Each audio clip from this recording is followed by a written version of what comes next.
In the beginning of this week's parsha, we have the story that after the Malachim come back to Yaakov, and they say to him that Esav, your brother, is coming towards you with 400 men, Yaakov Avinu divides his camp into two groups, and the pasuk says, and this is where the Sicha starts, Vayomer Yaakov says, if Esav will come to one camp and strike it down, the other camp will be saved, will be able to escape, will be saved. Rashi, in a second Dibra Maschil, on the words, Vahoya HaMachana Nishar Lefleita, quotes those words and says, Al Karchai, against his will, against Esav's will, Ki Elochem Imoy, because I'm going to fight him. Then Rashi goes on and says, Hiskin Atzmoy L'Shloisha Dvarim, Yaakov is preparing for three things, as we'll see later in the Sicha. The fact that Rashi needs to explain anything in this pasuk at all, because it seems to be quite simple, that by dividing everyone into two groups, even if Esav should attack one of the groups, the other group will be able to escape. The Mefarshim explained, because the difficulty in this pasuk was the word Vahoya. Vahoya HaMachana Nishar Lefleita sounds that Yaakov is certain, he's guaranteed, that the second camp will be able to be saved. And the question is, even if we do divide everyone into two groups, it's still not certain that the second group will be able to be saved. It's only giving more of a chance that the second group will be able to escape, will be rescued. And in accordance to this, there should have been an expression rather than Vahoya, something that indicates the idea that perhaps they will be saved. And this is what Rashi says, that no, Vahoya actually means Al Karchai, against Esav's will. The second group will definitely be saved. In fact, the Even Ezra and other Mefarshim want to say that Vahoya means perhaps they will be saved. But according to Rashi, no, they will definitely be saved. And why is that? Because I'm going to fight him. I'm not going to allow Esav to be able to take over the second group. The Rebbe says, however, this Pirush is not understood. Because number one, why is the fact that Yaakov is going to fight Esav going to guarantee that the second group will be able to be saved? Even if the idea is that basically, while Yaakov is fighting with Esav for the first group, the second group could manage to save themselves and run away, it's still not an absolute guarantee that they will be saved. It's only the ones that divided into two groups, and Yaakov is fighting Esav, that's giving him a better chance that the second group will be able to be saved. Another thing we need to understand is, what is this emphasis of Al Karchai, against his will? Why is this relevant, that it's going to be against the will of Esav? Seemingly all that's relevant is that through the fact that Yaakov is going to be fighting him, this will give the second group a chance, or they're definitely going to be able to be saved. Now, the Ramban explains that why Yaakov is so certain is because he was sure that not all of his children, it's not possible that all of his children would fall in to the hands of Esav. And therefore, he's sure that one of the groups are going to have to be saved at least. The Rebbe says it's difficult to say that this is the pshat that Rashi is saying, because then why Yaakov is certain is because of another reason, because he's sure that not all of his children would be eradicated, not because he's going to fight Esav. Rashi seems to be emphasizing and explaining that why am I sure? It's going to be because I'm going to fight him. The Rebbe says, seemingly we'll be able to answer these two questions one by the other. In other words, the two questions of why he's so certain and why we're saying Al Karchai. And perhaps the Rebbe is saying, suggesting over here, the Rebbe is saying this is a doichik to say, but perhaps we'd be able to say that Yaakov Avinu is in fact not certain. And Al Karchai doesn't mean against Esav's will, I'm for sure going to save them, but rather the Al Karchai is referring to the fact that I'm going to fight him. The Al Karchai is indicating, how am I going to deal with him against his will? I'm going to fight Esav. The problem with this, however, is in addition to the fact that Al Karchai does seem to be saying that I'm absolutely certain that this is what's going to happen, against his will, I'm going to get him. However, the question is, if the main point of here is that I am going to fight him, where is the proof in the pasuk in Pshutei Shel Mikra that I'm going to fight him? In other words, like this, just to clarify.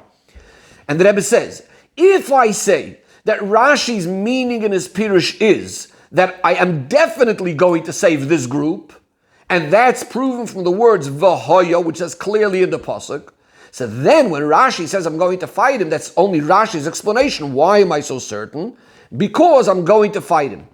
But if we just said that no, the pasuk is not saying that he's certainly going to win, and the words Bal Karchai is just the way I'm going to deal with him is against his will. I'm going to fight him, and that's basically Rashi's chidush over here. It's not based on the words of Vahoya that are certain in the pasuk. It's just saying that Yaakov is saying, Bal Korche, the way I'm going to deal with him is in a way against his will. I'm going to fight him.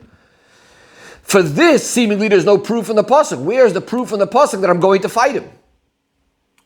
And that's the way I'm going to save them. All it says in the pasuk is they're going to be saved. The Rebbe continues in the Sicha and says, Rashi goes on and says, in the same Dibra Maskil, and he says about Yaakov that his skin atzmo, he was preparing himself and for three things. L'doiroin, for a gift. L'tfila, for davening. L'mulchama, and for war. And Rashi brings psukim, l'doiroin, because the pasuk says, Vataver ha-mincha al-panav, mincha is the gift, that the mincha passes in front of Yaakov, ahead of Yaakov. L'tfila, as Yaakov davens and says, Eloikei, Avi Avram, the Eibishter of my father Avram. And Mulchama is this pasuk, V'hoya ha-machana anisha l'fleita, which we established already means that he's going to fight Esav. So the Rebbe says we need to understand a number of things. Number one, why does Rashi bring all the three things over here when this pasuk is only dealing with, according to the way we explained it, it's dealing with the idea of war. The fact that Yaakov is also going to prepare for a gift and for davening, this we're going to know from the later psukim, which the psukim say it clearly, as Rashi himself quotes these psukim. We don't even need Rashi to tell it to us.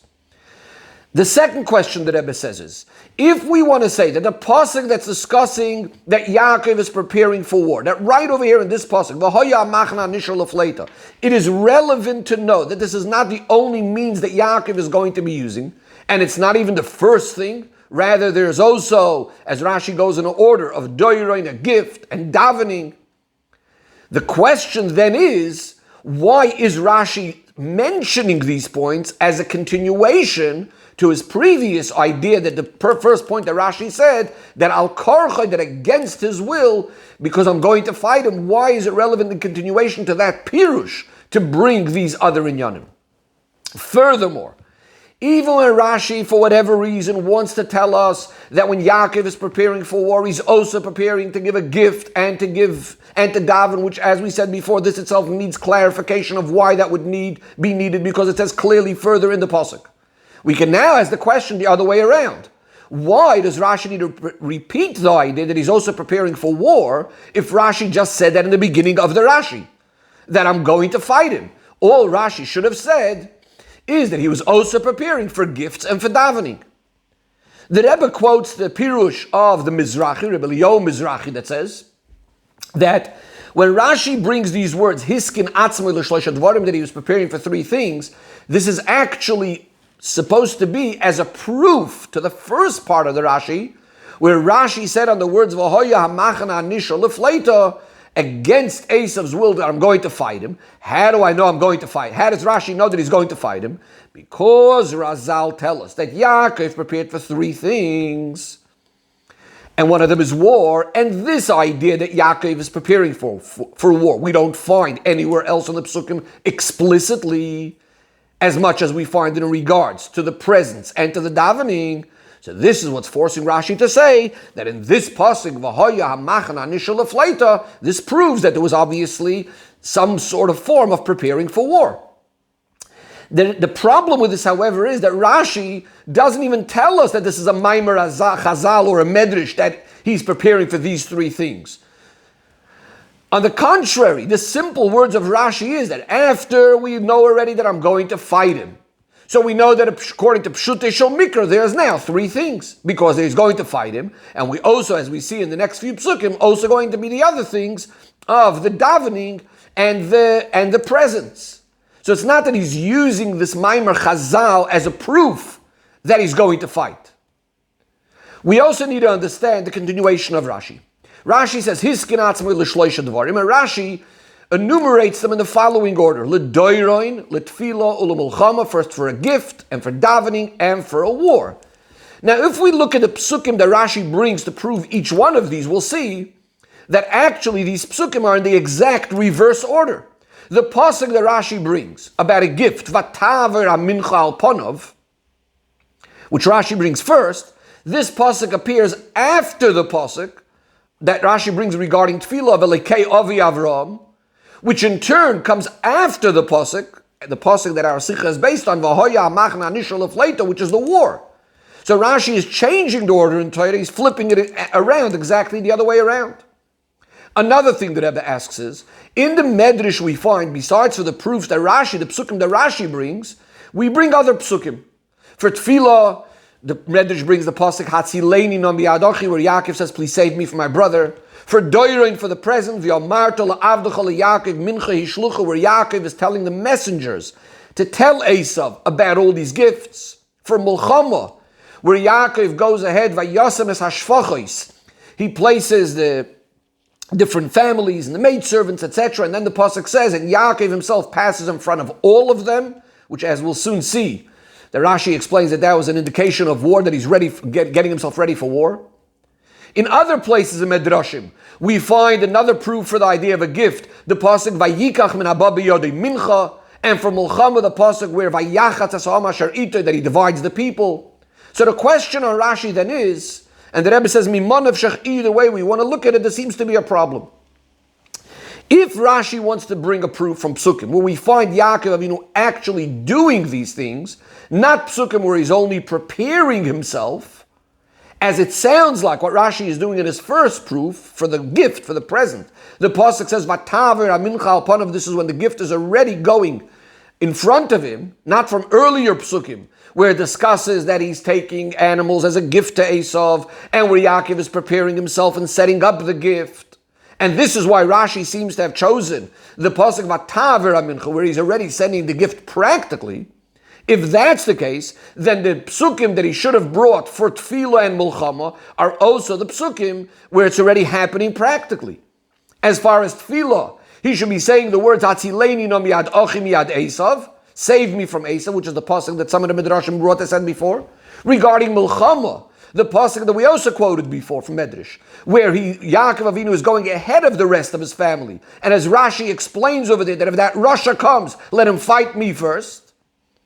He shouldn't be bringing, in regards to Tefillah, the beginning of the Tefillah, Elekei Avi Avram, and also regarding and also not from Yaakov's words, V'hoya hamachana, which we said is an indication that there might be war, which we learn out, as we said before, that he's preparing for war. So either bring psukim, where he's actually doing it b'poel mamish. On the other hand, if Rashi wants to bring not the actions that he's doing, but rather his skinatzman, that he's preparing for these three things, his preparation, then for the gift, he also should have brought the pasuk that describes how he's preparing the gifts rather than the pasuk where the gift is already passing in front of him, a poil mamish. Another thing that Rebbe asks is, since Rashi already explained that the pasuk v'hoya hamachana anishar lefleita, as Rashi quotes in the beginning of the Rashi, is referring to the fact that I'm going to fight Esav, why does he again, when he brings the three things, and he wants to bring psukim for all of them, again for Mulchama, he needs to bring again the pasuk v'hoya hamachana anishar lefleita, which this seemed to be clear already in the beginning of the Rashi. And finally, the Rebbe says, what's this expression, hiskin atzmoi, for the three things? Not a common expression like heichin, which is a common expression for preparing or something like. Says the Rebbe, the explanation of all of this is, when we look at the simple flow and continuation of the psukim, what sounds like what happens is, after the Malachim come back and notify Yaakov that Esav is going towards him with 400 men, the first thing seems to be happening is that Yaakov is preparing for war. As we said the pasuk, Vayachatz ha'am, he's dividing the people, and he says if Esav is going to come, as we said before, there's going to be the two camps, so one of them is going to be saved. As Rashi explains, I'm going to fight him, etc. Then what happens next? Yaakov goes and davens, and he says, Elekei Avi Avram, etc. And then the next thing that seems to happen is, he's preparing now a gift for Esav. The Rebbe says this seems to be completely not understood. It's not smooth. It's obvious that when a Yid hears that someone is coming to attack him, what's the first thing a Yid usually does? Is, of course, daven to the Eibishter. Only after that, he starts looking and doing things, b'derech hateva, to prepare himself for war and so on. How does it make sense that someone, especially like Yaakov Avinu, the first thing he's preparing for war, and only then is he going to daven? Says the Rebbe, therefore we must say that Yaakov also acted in this way, that the first thing he does is daven. And the fact that the pasuk describes how he's dividing the people and the animals, and he says if Esav is going to attack, one camp will definitely be saved and all of that, this is actually an introduction and an explanation for his davening. He's doing this as part of what he's about to daven for. How does this work? Says the Rebbe like this. When Yaakov Avinu hears from the Malachim that Esav is coming towards you with 400 men, Yaakov is afraid. Yaakov is distressed. This causes him to divide the people. And based on this, we're now going to understand the tefillah, the division of the people will be, it's as a preparation, as we'll see soon, for what he's going to daven. And only afterwards, when Yaakov actually sees Esav coming with the 400 people, then we have something else, Vayachatz asayoladim, which, as we'll see soon, is not the same Vayachatz of the people that he just did the previous day. When it says Vayachatz esa'am, that he's dividing the people and the animals and so on, of the pasuk that we were describing, where he's dividing everyone, it's going to be two camps, is not the same Vayachatz of dividing his children, which says further. And the Rebbe says this is obvious. That is, in our case, in the first pasuk, we're discussing Vayachatz esa'am, that he's dividing the people and the animals. As the Rebbe is about to explain, there's going to be two camps. There is the families is going to be one camp, and the sheep, the animals, and so on is going to be another camp. Later, when it says Vayachatz, and there it only mentions Hanoshim v'Hayilodim, when he actually sees Esav, this is not splitting them up completely. It's not two groups, it's not two camps.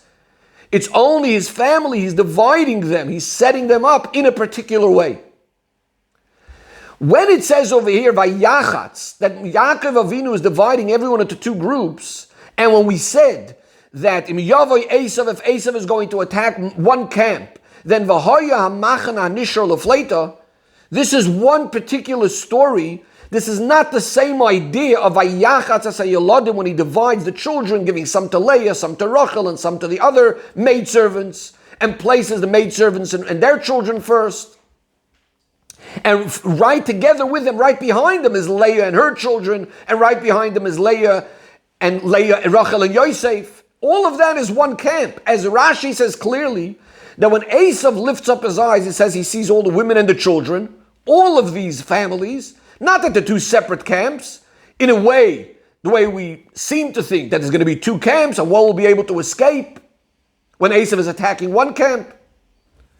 So again, just to clarify this last point, the pasuk describes twice of Yaakov dividing the people. The first one was the pasuk that we were discussing. He's making two camps and one of them will be able to be saved. Then there's a separate Vayachatz when he's dividing the children. Again, it does not mean that he made them into two camps. Rather, he's just grouping them in a particular way.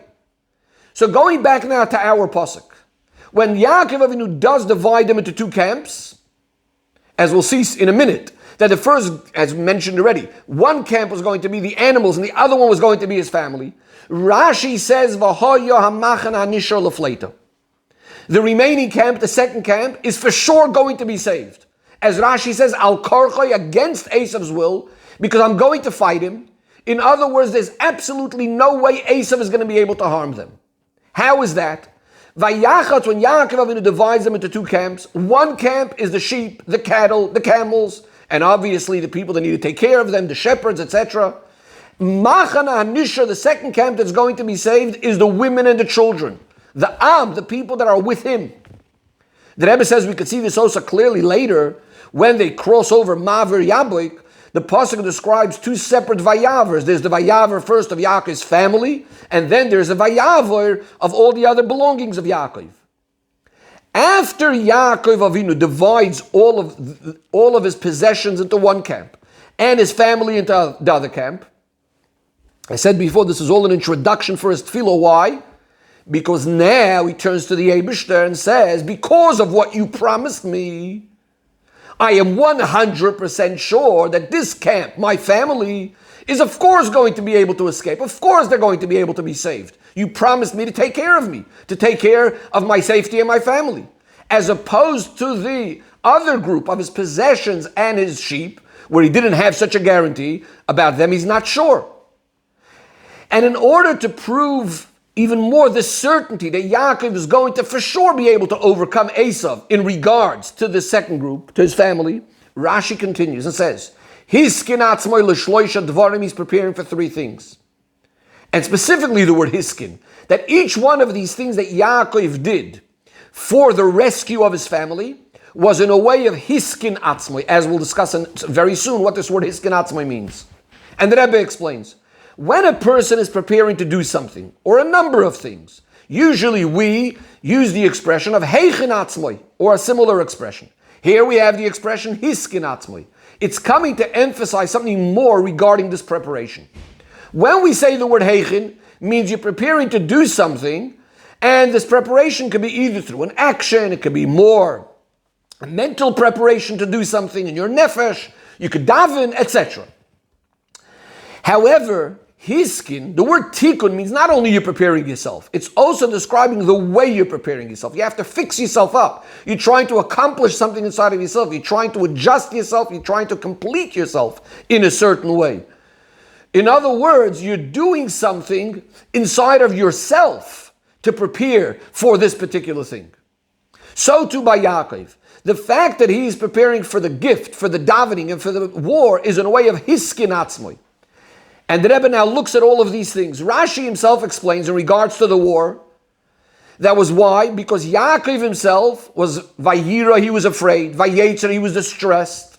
So he needs to be hiskin atzmoi, he needs to work on himself, changing in his attitude, prepare himself that he should be able to go out to this war. In regards to the gift, a similar sort of thing. Rashi tells us that Yaakov was very angry that he had to actually go ahead and do all of these things. And therefore, hiskin atzmoi, to be able to give a present in this sort of state, he has to work on himself, change himself. And so too in regards to tefillah. On the one hand, Yaakov was afraid. Maybe he became soiled through aveiros, etc., and it would cause that he should be given over to the hands of Esav. So hiskin atzmoi, he needs to prepare himself, he needs to change his mindset and daven to the Eibishter and add that you promised me that heitiv you're going to do good to me in your schus and in the schus of your avos. Says the Rebbe, now we can understand why Rashi brings specifically these psukim that we quoted before and not other similar psukim that perhaps Rashi could have brought. Because the proof from those psukim are not only that he was involved in these three things or even preparing for these three things, but rather that the kind of way, the way he dealt with it and prepared for it was again in a way of hiskin atzmoi. And again, the Rebbe looks at the three things with their psukim. Regarding the present, vataver amincha al panav. And that's actually why Rashi is going to bring the word al panav as well, because seemingly vataver amincha is all that you need, that he prepared, that the present is going ahead. Why is he quoting these words vataver amincha al panav? Because it's from those words al panav where we actually learn out this idea that he was angry that he needed to do all of these things. Litfila, which words does Rashi bring? Elokei avi Avram.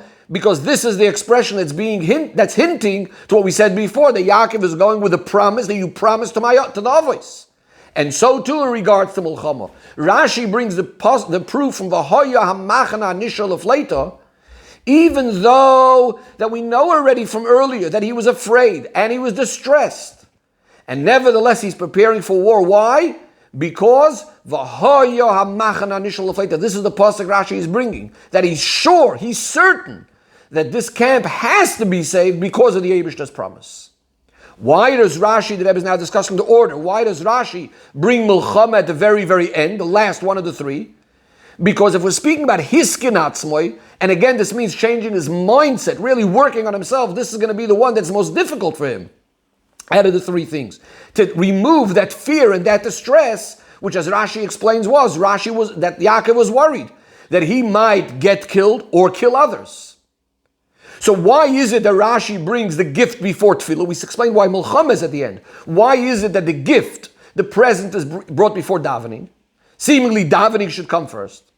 Says the Rebbe, the explanation is that even though practically the gift was sent, in fact, after the davening, but the idea of a gift, which is what? What's a present for? Limtzoi chen beinecha, to find favor in Esav's eyes. In reality, that would have actually been the first thing that Yaakov did. This is when he sends messengers to Esav, as it says clearly in the beginning of the Parsha, the very first thing he's doing, so yes, it wasn't an actual gift, but the very first thing he actually does is send messengers. And why did he send them? Limtzoi chen beinecha, to find favor in Esav's eyes. So why isn't he davening even before that? Yes, it's true that when a person is in trouble, the first thing he davens to the Eibishter, that he should be able to be saved from Hashem. But by Yaakov, he didn't think at this moment yet that there was any serious problem from which he needs to be saved. As Rashi says, the Malachim say to Esav, you used to say, you were always thinking that your brother is Achi, that he's really your brother. In fact, the Rebbe points out, it doesn't even say Amarta, it says Hayisoim, you were always saying. In other words, as far as Yaakov was concerned, there was no real danger. It's only because Yaakov wanted that it should be more than just rather regular sort of situation of being brothers, but rather Limtzoi chen beinecha, wants to find favor in his eyes, so he's sending messengers. He's sending messengers to Esav to find favor in his eyes, etc., and telling Esav that I want your love, and I'm wholehearted with you, etc., etc. As far as he's concerned, there was no Eistzara yet, so there's no need for davening. But when the Malachim come back to him and say, you think he's your brother, but he's really Esav HaRasha, now Yaakov starts davening, Hatzileini, no, save me. And he sends the present. Maybe with this he'll be able to appease Esav. After explaining what Rashi says, the Rebbe now wants to know, why is Rashi's expression, Hiskinatzmoi l'shloisha dvarim, why is it relevant to say that it was for three things? Seemingly Rashi could just get straight to the point. Hiskinatzmoi l'doiroin l'tfilo l'mulchama. As the Gemara often will ask, minyan olamali, why is it relevant to say that there's three things? So the explanation is like this. Even after the Malachim come and tell him that he's not acting like your brother, he's acting like Esav HaRasha, he still hates you, Yaakov still has three possibilities, three options, all at the same time. And that's what it's being emphasized, that he's preparing for three things, meaning three all at once. That is, on the one hand, if we would think just from Esav, as far as Esav is concerned, or from the perspective of, if there's only Esav involved over here, as we'll soon see, not based on what Yaakov is worried about himself. So yes, maybe it would be just enough to send him a gift and to be able to appease him. As can be understood from the fact that Rivka had sent a message to Yaakov that Yaakov should come back to Eretz Yisrael. So Yaakov was able to understand from that technically there shouldn't be any major trouble. Because seemingly you could ask, if Esav HaRasha is still hating Yaakov so much, why is Rivka sending a message for Yaakov to come back? That itself tells us that even though Esav did hate Yaakov, nevertheless, there wasn't still that same furious, passionate anger that there was before. There wasn't the danger, as Rivka was originally worried, that they might both die at the same day, killing each other. And the sinner, this sinner perhaps, if it's just a hate, but not such terrible hate, maybe a present will be enough. But Yaakov was also concerned, as we said, Shem nislach lachti b'chet, maybe he became soiled through sin. So maybe, even though it's not such a terrible, dangerous situation, but if he still hates me, maybe even this, it is still possible to be some sort of sakana based on this, as we find by Lot, that because of his sin of staying in Sdoim, this caused that he should be taken away, kidnapped, and the whole story with the 4 kings and the 5 kings, etc. And therefore Yaakov is worried that even not because of Esav, but even because of his own shortcomings, maybe, there is some danger over here. And therefore he does daven, Elikei Avi Avram, that if not in my schus, and the schus of the Avos. So we have already the idea of a gift and the idea of davening. And since being saved itself could be in 2 ways, in some cases the Eibishter saves in a completely miraculous way. What happens by Lavan? How is Yaakov saved by Lavan? That the Eibishter appears to him in a dream, and Yaakov says this to Lavan, that the Eibishter appeared and therefore he was saved. So that could be one way, that Yaakov doesn't even have to do anything. But sometimes a person does have to be saved through war, as in the case of Lot, where Avram actually had to fight with those kings to be able to save Lot. Therefore, Yaakov also has to prepare for the idea of Mulchama. So he's preparing all 3 things at the very same time. Says the Rebbe, according to Yenishal Teidish Pirush Rashi, we could explain this in the following way, Al Pi Chassidus, in other words. When Yaakov is preparing for all 3 things, bevas achas, And Rashi is medayik and says this idea of hiskin atzmoi, that he has to work on himself, is because in order to do three things at the very same time, this is opposite of nature, and therefore the person has to work on himself and change himself to fix himself up. Because these three things that we're speaking about are each not only very different to each other, but they're completely opposites. And that is, we have one idea of doiroin, which is the gift, the present. That's a concept of chesed, of being close to someone, kindness. Milchama that he's preparing for is exactly the opposite. It's an idea of richuk, of distance, of gevura. Now, these two things are two things of how people deal with each other. Then comes tefillah, which is now a completely other sort of thing, which is asking rachamim, asking mercy and compassion from Hashem. And therefore, says the Rebbe, in order for a person to be standing in all of these three different tenuos, and these three different modes, which are so opposite from each other, all at the same time, which is not within the nature of the person, not even the nature of kedusha, not even the nature of the nefesh halikis, because usually every midah has its own sort of mode, its own sort of way of operating. For this, you need his kinatzma. He needs to change himself, completely changing his nature, going beyond that. Says the Rebbe, what we still need to understand is, why is it needed, in Al Pi Chassidus, in other words, why is it needed to have all of these three things together? So the Rebbe says we're going to understand this based on a beer in Chassidus, on the pasuk v'nes fushama kol ho'adorim, which is a pasuk when Yaakov comes to the well, and all of the different herds or all of the different flocks have to all gather together before they uncover the well, etc. So in Chassidus, it brings a mashal of a physical war. In fact, in the original place, the Rebbe doesn't bring this completely over here. The Rebbe just brings it b'kitzur, but in the original place, it actually says that this was based on a story that actually happened in the times of the Alter Rebbe. So the war, the success in the war happens when you have, rather than different groups within the war, each one just attacking one group of the enemy. So in Chassidus it's brought that you have, take all of your three camps and attack one group of the enemy, and then you'll certainly be able to overcome them. You're using all your forces to be able to overcome one detail of the enemy. And then the same thing you'll do with the second group of the enemy, and so on. In Avodas Hashem, what this means is that in order to win the Yetzer Hara, you need to arouse all three main midos of Kedusha, Ahava, love, Yira, fear or awe, Racham and compassion, to attack one midah of Klippa. And in that way, you'll definitely be able to knock it down. And of course, then you deal with the other midos in the same way. And that's the pshat of the pasuk v'nes v'shama kol ha'adarim, that all of the flocks were gathered there. The flocks over here referring to Ava, V'yira, and Rachmanus of Kedusha, that you're gathering them all together. Says the Rebbe, just like it's true in the Mulchama of the Yetzer Hara, by every single individual Yid, the same thing is true in the Avodah of Yidden in Golus generally. In Golus, we also know there are different types of general types of Golis. There's the Golus Yishmael, there's the Golus of Edom, which is Esav. And even though each of these Golis have its specific way of Avodah in accordance to that type of Golus, for example, Yishmael is more the idea of Chesed of Klippa, and Esav is more the idea of Gevura of Klippa.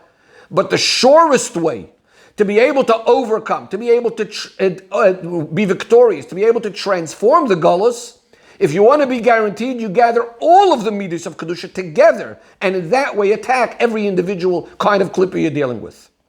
Says the Rebbe, since we know that the Nesinas Koyach, the empowering of the Avodah of Yidden, Simon Lebanim is coming from the Ma'asavos, what the Avos did, so we find by Yaakov, the chosen of the Avos, also this idea of uniting all three midos in the different types of Golis and both types of Golos. And that is, as an introduction to his being in the house of Lavan, which is generally connected more to Golus Bavel, we find that just before entering Lavan, what do we find? The pasuk we said before, V'nes v'shama kol ha'adarim, where all the flocks are gathering, which is this idea of gathering all the midos together.